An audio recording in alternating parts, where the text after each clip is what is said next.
सपना और आप देख रहे हैं सी न्यूज़ भारत। आए रुक करते न्यूज़ बुलेटिन की और बात करेंगे धमधा की, जहां जवाहर नवोदय विद्यालय नगपुरा बोरई में इस साल 80 सीटों के लिए आयोजित प्रवेश परीक्षा में से 48 सीटों पर केवल धमधा ब्लॉक के बच्चों ने सफलता हासिल की है। आगे बात करेंगे धुले की, जहां धुले जिले के कुसुम्बा गांव में कुछ बदमाशों ने कानून तोड़ते हुए गांव की पब्लिक प्रॉपर्टी को भारी नुकसान पहुंचाया है। तमाम खबरों पर विस्तार से चर्चा करेंगे। औरैया में एसडीएम सदर अजय आनंद वर्मा ने मां मंगला काली मंदिर का निरीक्षण कर नवरात्रि के दौरान श्रद्धालुओं की सुविधा के लिए तैयारियों का जायजा लिया। उन्होंने मंदिर परिसर में साफ सफाई, सुरक्षा और बैरिकेडिंग सुनिश्चित करने के निर्देश दिए और भीड़ नियंत्रण के लिए पुलिस बल तैनाती सुनिश्चित करने को कहा। प्रशासन ने ये सुनिश्चित किया कि श्रद्धालुओं को किसी प्रकार की असुविधा न हो और मंदिर परिसर पूरी तरह सतर्क रहे। औरैया से सी न्यूज़ संवाददाता राजेश मिश्रा की रिपोर्ट। दुर्ग जिले के धमधा ब्लॉक के छात्रों ने इस साल जवाहर नवोदय विद्यालय नगपुरा बोरई की प्रवेश परीक्षा में शानदार प्रदर्शन किया, जिसमें कुल 80 सीटों में से 48 सीटें केवल धमधा के बच्चों ने हासिल की, जिसमें डोडकी और लिटिया स्कूल के छात्रों का चयन सबसे अधिक रहा। कुल चयन का 60% हिस्सा धमधा का रहा, जो ग्रामीण क्षेत्र के बावजूद बच्चों की मेहनत और लगन को दर्शाता है। अधिकांश चयनित छात्र सरकारी स्कूलों के हैं और उनके माता पिता कृषक हैं, फिर भी उन्होंने सीमित संसाधनों के बावजूद ये उपलब्धि हासिल की। धमधा ब्लॉक शिक्षा अधिकारी अथर्व शर्मा ने सभी छात्रों को बधाई दी और कहा कि सही मार्गदर्शन और मेहनत से सरकारी स्कूलों के बच्चे भी किसी से कम नहीं हैं। ये सफलता धमधा ब्लॉक को शिक्षा के क्षेत्र में नई पहचान दिलाने के साथ साथ पूरे क्षेत्र के लिए गौरव का विषय बन गई है। हमारे यहाँ धमधा ब्लॉक से जो है टोटल 48 बच्चों का चयन हुआ है। टोटल 80 सीट रहती है पूरे जिले के लिए, जिसमें से 48 सीट जो है हमारे धमधा विकासखंड के बच्चों ने उसमें वो किया हुआ है, हासिल किया है। ये बहुत गौरवशाली बात है हमारे पूरे धमधा विकासखंड के लिए। ज्यादातर चयन जो है, पूरा चयन जो है ग्रामीण क्षेत्र के सरकारी स्कूलों के बच्चों का हुआ है। उन बच्चों का भविष्य जो आने वाले मतलब सुरक्षित हो गया, उनका समय जो आने वाला जो समय है काफी शानदार और गौरवशाली रहेगा। आगे और क्या रहेगा आने वाले बच्चों के? आगे हम लोग अभी और प्रयास कर रहे हैं। एक नेशनल लेवल का और एग्जाम होता है NMMC, उसके लिए अभी हमने क्या किया हुआ है कि हर क्लस्टर लेवल पे जो है कोचिंग सेंटर डेवलप कर दिया है। पिछले साल तक ये जोन वाइज रहता था, तो पूरे धमधा में 4 या 5 जोन में ये कोचिंग चलती थी, लेकिन इस बार हम 45 कोचिंग सेंटर खोलने जा रहे हैं इसके लिए, जो पूरे अप्रैल भर कोचिंग चलेंगे और मई में जो है इसकी परीक्षा आयोजित होने वाली है। तो आई होप कि उसमें भी सिलेक्शन जो है हमारा बढ़ेगा। हालांकि उसमें भी हम लोग नंबर 1 ही है पूरे जिले में, सबसे ज्यादा सिलेक्शन हमारे ब्लॉक से ही होता आ रहा है, पर इस बार हम कोचिंग सेंटर बढ़ा के उसको और नंबर्स को और बढ़ाएंगे। ज्यादा बच्चे कौन सी स्कूल से चयन? अच्छा, सबसे ज्यादा बच्चे तो हमारे डोडकी स्कूल से, प्राथमिक शाला डोडकी से 18 बच्चों का चयन हुआ है नवोदय में। ऐसे ही सेमरिया में जो लिटिया संकुल में आता है, सेमरिया से 14 बच्चों का चयन हुआ है। बाकी पेंड्रावन से, रौंदा से और देवरी से, हर जगह से एक 2 बच्चे सेलेक्ट हुए हैं। धमधा से सी न्यूज़ संवाददाता हेमंत तुमरे की रिपोर्ट। धुले जिले के कुसुम्बा गांव में कुछ बदमाशों ने कानून तोड़ते हुए गांव की पब्लिक प्रॉपर्टी को भारी नुकसान पहुंचाया। पिछले दिनों बढ़ती चोरी और छेड़छाड़ की घटनाओं को रोकने के लिए गांव के लोगों ने जनता से 3 लाख रुपए का चंदा इकट्ठा कर मेन चौक और संवेदनशील गलियों में CCTV कैमरे लगाए थे। लेकिन विगत 16 मार्च को हुई एक गैर कानूनी रैली के दौरान किरण एकनाथ शिंदे, कुणाल किरण शिंदे और उनके साथियों ने जानबूझकर इन कैमरों को तोड़ दिया। इस घटना से गांव में डर और गुस्सा फैल गया है। लोगों ने धुले जिला पुलिस अधीक्षक श्रीकांत धिवरे के पास लिखित शिकायत दर्ज करवाई है और आरोपियों के खिलाफ IPC prevention of damage to public property act और IT एक्ट के तहत सख्त कार्रवाई की मांग की है। संग्राम गोविंदराव पाटील, माजी सभापती जिल्हा परिषद धुळे आणि कुसुम्बा जिल्हा परिषद गटाचा जिल्हा परिषद सदस्य, गेल्या 4 दिवसापूर्वी साखरपुड्याच्या कार्यक्रमामध्ये गेलो असता माझ्यासोबत नारायणप्पा शिंदे होते, नितेश परदेशी सर होते, सुनील भाऊ होते आणि त्या ठिकाणी आमच्या नारायणप्पा शिंदेंना किरण शिंदे यांनी अत्यंत खालच्या पातळीची शिवीगाळ करून, जी मी तुम्हाला जाहीर वाच्यता करू शकत नाही अशा पद्धतीची आया बहिणीवरून शिवीगाळ करून जीवे ठार मारण्याची धमकी दिली आणि त्या याच्यावरून वाद हा उफाळला आणि म्हणून या झटापटीमध्ये नारायणप्पांना देखील तिथं मारहाण झाली आणि या प्रसंगी आम्ही धुळे तालुका पोलीस स्टेशनला आम्ही फिर्याद दिली आणि त्याचा या सर्व गोष्टीचा राग येऊन त्यांनी कुसुंबा गाव बंद पाडण्याचा प्रयत्न केला, बेकायदेशीर पद्धतीने बंद पाडला, लोकांना वेठीस धरलं आणि पत्रकारांच्या समोर आपल्या मीडियाच्या माध्यमातून माझ्यावर घाणेरडे आरोप करण्यात आले। आमच्या गावातील CCTV फुटेज कॅमेरे फोडण्यात आले आणि याच्यातनं खरा गावगुंड। धूले से सीनू संवाददाता नीलेश परदेशी की रिपोर्ट। धूले जिले के देवी देवपुर में स्थित श्री एकवीरा देवी और रेणुका माता मंदिर में इस साल चैत्र नवरात्रि और यात्रा उत्सव बड़े धूमधाम के साथ मनाया जाएगा। ये उत्सव 19 मार्च से 27 मार्च तक चलेगा, जिसमें 9 दिनों तक महापूजा, अभिषेक और सप्तशती पाठ का आयोजन होगा। 26 मार्च को दुर्गाष्टमी के मौके पर भव्य नवचंडी महायज्ञ होगा और इसके बाद मंदिर की वार्षिक यात्रा उत्सव 1 अप्रैल से 12 अप्रैल तक मनाई जाएगी, जिसमें 2 अप्रैल को चैत्र पूर्णिमा के अवसर पर सुबह 10 बजे भव्य रथोत्सव निकलेगा, जो धूले महानगर की परिक्रमा करेगा। मंदिर ट्रस्ट के मुख्य ट्रस्टी सोमनाथ गुरव ने भक्तों से सभी धार्मिक कार्यक्रमों में भाग लेने का आग्रह किया है।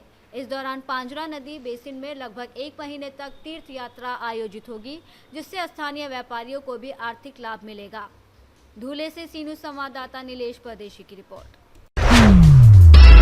दुमका में शिकारीपाड़ा थाना परिसर में ईद, रामनवमी और सरहुल पर्वों को लेकर शांति समिति की बैठक आयोजित की गई। बैठक में थाना प्रभारी अमित कुमार लकड़ा, अंचलाधिकारी कपिल देव ठाकुर और अन्य पदाधिकारी मौजूद रहे। अंचलाधिकारी ने सभी समुदायों से आग्रह किया कि पर्वों को शांतिपूर्ण ढंग से मनाएं, निर्धारित रूट का पालन करें और अश्लील या भड़काने वाले गीतों पर पूर्ण प्रतिबंध रहे। उन्होंने अलविदा जुमा, ईद और रामनवमी के दौरान मस्जिदों, ईदगाहों और जुलूस मार्गों पर पुलिस और मजिस्ट्रेट की निगरानी की जानकारी दी। थाना प्रभारी ने प्रखंड वासियों से शांति बनाए रखने की अपील की और कहा कि किसी भी प्रकार के हुड़दंग या अफवाह फैलाने वालों पर कड़ी कार्रवाई की जाएगी। बैठक में उपरोक्त पदाधिकारियों के अलावा समाज के कई गणमान्य ग्रामीण मौजूद थे। आज जो बैठक रखी गई थी, क्या दिशा निर्देश दिया गया रामनवमी और ईद को लेकर जो बैठक की गई है?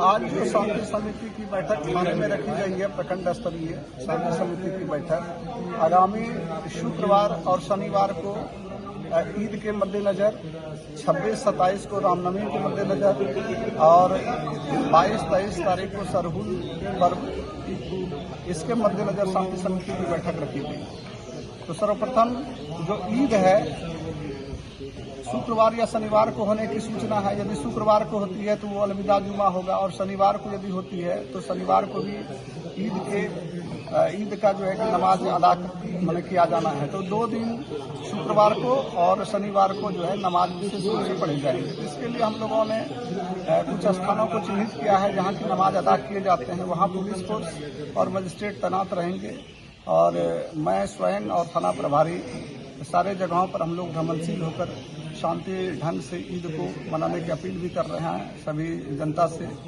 तो इसको अच्छे तरीके से समापन कराना है, यही हम लोगों के लिए खास करके प्रशासन के लिए और यहाँ की जनता के लिए जो है शुभ संकेत रहेगा।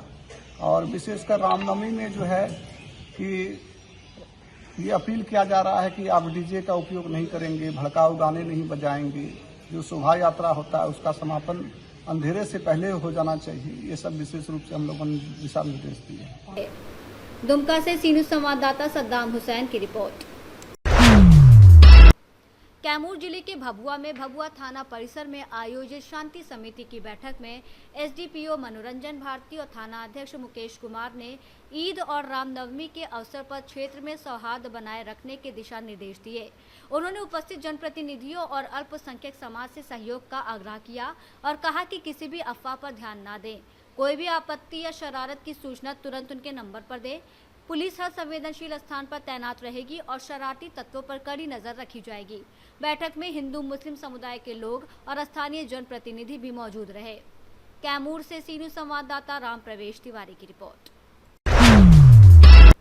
लोहरदगा जिले के किस्को प्रखंड अंतर्गत नूरी और नवाडी मस्जिदों में मंगलवार को नमाज़े ईशा और खत्म तरावी के बाद मिलाद शरीफ का आयोजन किया गया, जिसमें बड़ी संख्या में अकीदतमंद शामिल हुए। कार्यक्रम में हुजूर की शान में नातो मनकबत पेश की गई और उनकी सीरत शिक्षाओं पर प्रकाश डाला गया। उलेमाए कराम ने लोगों को आपसी भाईचारा, अमन, चैन और इंसानियत के रास्ते पर चलने की नसीहत दी। इस अवसर पर हाफिज आलम राजा हशमती और मौलाना अब्दुल वाहिद को मस्जिद कमेटी और सदस्य सचिव सहित गांव के युवाओं द्वारा माल्यार्पित कर सम्मानित किया गया। साथ ही ईद की सेवई और नजराना पेश कर उन्हें विदाई दी गई। कार्यक्रम के अंत में देश और समाज में अमन, चैन और खुशहाली के लिए दुआ की गई और उपस्थित हकीकतमंदों में तबर्रुक वितरित किया गया। लोहरदगा से सीनू संवाददाता नेहाल अहमद की रिपोर्ट।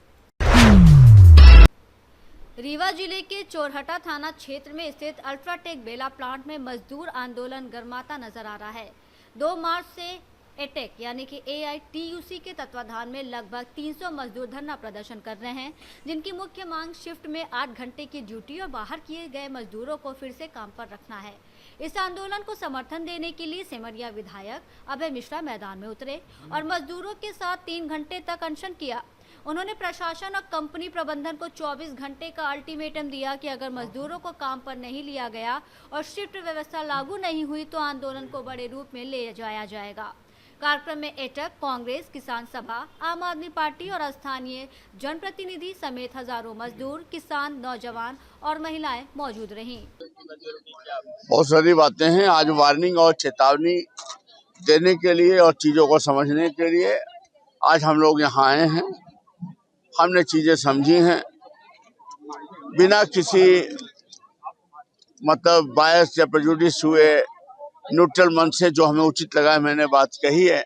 मैं चाहता हूँ मेरे यहाँ फैक्ट्री रहे, इसके जैसी और फैक्ट्रियां भी बढ़ें, लेकिन रूल्स रेगुलेशन के साथ, लोगों के साथ अत्याचार ना हो। फैक्ट्री आने से हमें क्या फायदा? हमें तो यही फायदा है ना कि लोगों को काम मिले, लोगों के साथ अत्याचार नहीं हो और मजदूरी मिले, तो उस दिशा में सही हो। मैंने अपनी बात कह दी है। 1 मई की मैंने घोषणा की है, मजदूर दिवस है 1 मई को। उसके पहले हमारी तैयारियां शुरू हो जाएंगी। अगर ये ठीक हो गए तो कोई मेरी ऐसी जिद नहीं, पर अगर इन्होंने उसके पहले तक करके नहीं दिया या करने का वादा नहीं दिया या अपना प्रोग्राम नहीं दिया तो फिर हम इसको 1 मई को वो करेंगे कि पूरा भारत देखेगा। मजदूरों की प्रमुख मांगे क्या है जिसको लेके धरने पे लगे? मजदूरों की तो बेचारों की बड़ी सिंपल मांगे हैं। ये क्या है, अलग अलग ग्रुपों में तोड़ते हैं, फिर अलग अलग प्रताड़ित करते हैं, उनसे ओवर टाइम ले रहे हैं, पैसा नहीं दे रहे हैं। अगर वो ओवर टाइम का पैसा मांगते हैं और काम करते हैं, कहते हैं तो आधी रात मतलब बुलाकर जबरन काम कराओ। जो 16 लोगों ने आवाज उठा दी उनको बाहर निकालो कि कहीं यूनियन न बनने लगे। बाहर के मजदूरों को बुलाकर काम कराओ। यहाँ का मजदूरों का पैसा न दे, वो गली गली घूमे। यहाँ खदानें हैं, खुली पड़ी हैं, लोग मर रहे हैं, उसको पाट नहीं रहे हैं, उसका पत्थर भी निकाल लिया कोई, और उसको किसानों को कॉलम 12 लिखा है तो न वो शादी में के लिए बेच सकता है, न बैंक उसे कर्ज दे रहा है। बच्चों को किसी को रोजगार नहीं है। प्रदूषण का हाल आप देख ही रहे हैं। ये रीवा से सीनू संवाददाता अर्जुन तिवारी की रिपोर्ट। अकोदिया नगर में गणगौर पर्व की धूम शुरू हो गई है। नगर के विभिन्न समाजों द्वारा पारंपरिक रूप से फूल पाती निकाली जा रही है, जिसमें नवविवाहिताएं भी शामिल हैं।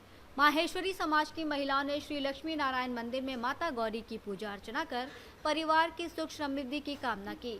इसके बाद बैंड बाजों के साथ मंदिर से निकलकर साईनाथ प्रिंटर्स, श्री सिद्धि विनायक चौराहा, झंडा चौक, टप्पा चौराहा होते हुए फूलपाती मंदिर वापस पहुंचे।